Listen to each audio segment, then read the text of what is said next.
Welcome to Cityline.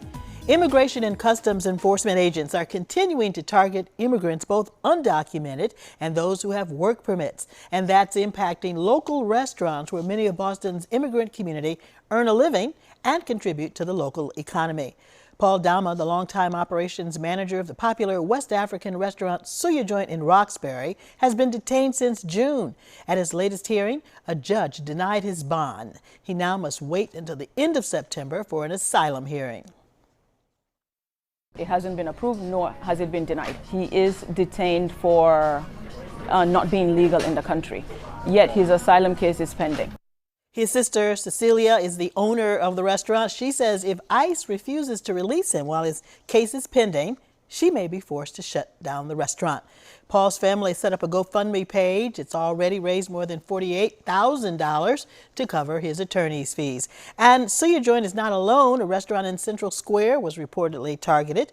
Cambridge Day reported that the restaurant, whose owner did not want to be named, lost 4 chefs within days to ICE detention several weeks ago.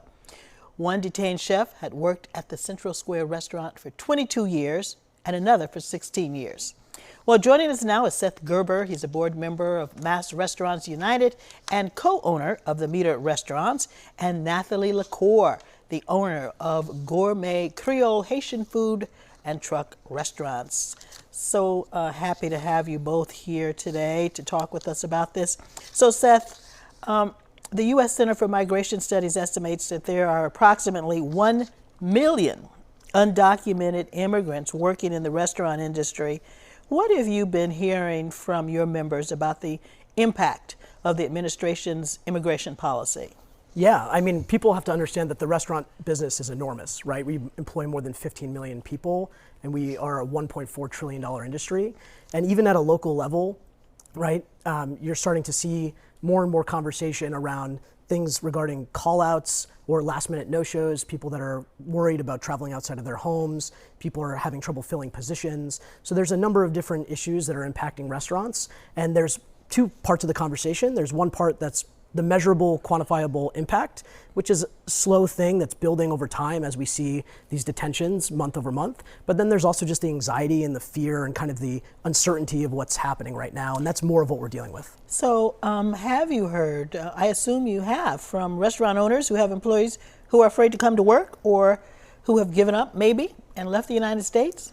Yeah, I mean, it's hard for me to speak to people that have given up. I know that there are examples of that, and it's certainly something that's happening. There are a lot more cases that I've seen and have been reported where individuals feel like they're unsafe to leave their homes. They don't want to try to travel and take public transportation to go to work. So it affects their routines, and that greatly affects the operations of any restaurant. Sure. Nathalie, what have you heard from your fellow employees and other restaurant owners?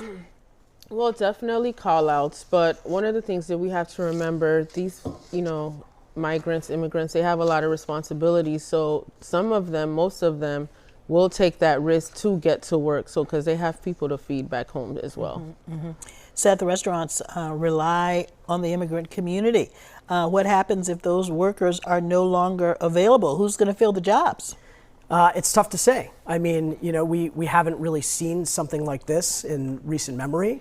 And right now, although the measurable detention specific to restaurant workers isn't necessarily a huge percentage, it's moving in a positive, which is not a great thing. It's moving in that direction.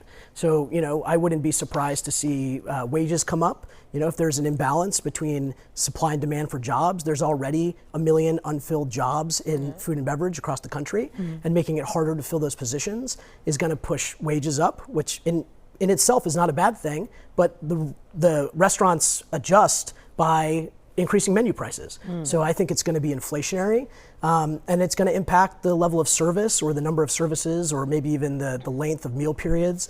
There's a lot of restaurants that used to be overnight that are now closing earlier. So things of that nature as people try to rebalance and figure out how to run their establishments. So Nathalie, you started your business in 2021 as Correct. a food truck, and then your business grew when you were hired to provide culturally relevant meals to migrants in the state's shelter system.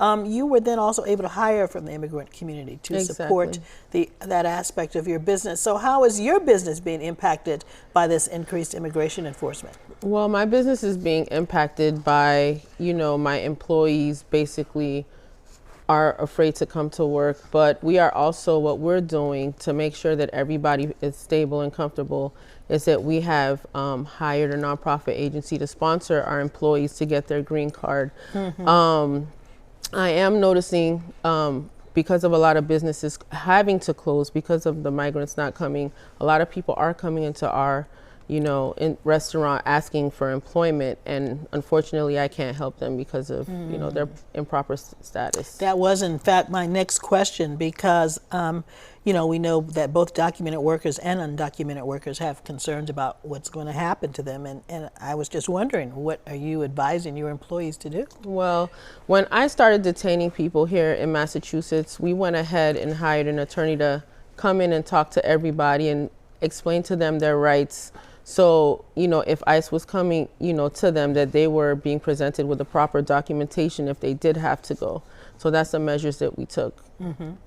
Now, Seth, what are you able to do as a restaurant association to advocate or protect the people that are working with you?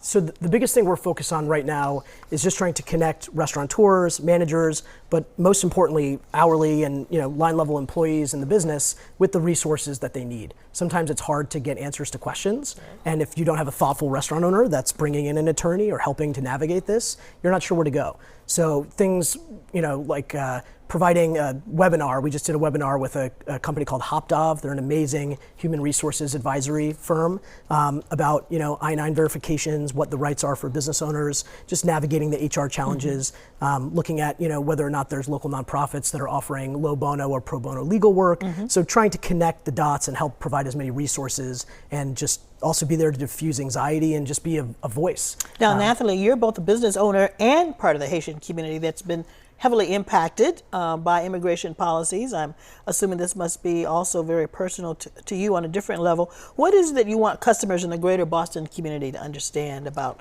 what's happening right now in your community? Sure, definitely. Well, what's happening right now is a lot of people are being pushed out. And one of the greatest things about the city of Boston is all of the international food that we have here. And of course, you can train someone that doesn't come from these backgrounds to do the food, but it's not as easy as people think for it to seem. So it's super important for us to keep immigrants here, so Boston could continue to serve this diverse community of all of the food that they love. All right, and some exciting things are happening for you in the coming months. Things are moving forward. You are going to open your first dining-in establishment, Gourmet Creole, in the next coming months. So congratulations to that. Thank you so much. Okay, Nathalie and Seth, thank you both for being here.